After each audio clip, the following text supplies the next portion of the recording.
المحامي والناشط الحقوقي. ماذا تقول فيما استمعت إليه؟ يعني الحقيقة يعني أنا متهيألي شعار الحكومة دي الله يرحمه الله يرحمك يا رجولة.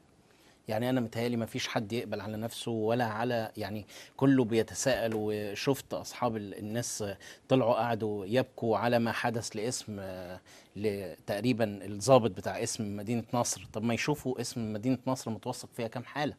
فاهمني ازاي؟ حطوا ورق على حبر، حطوا كلام على كلام على ورق اسمه دستور مزور 2014 وانتهكوا مواده 51 و52 و60. فاهمني ازاي؟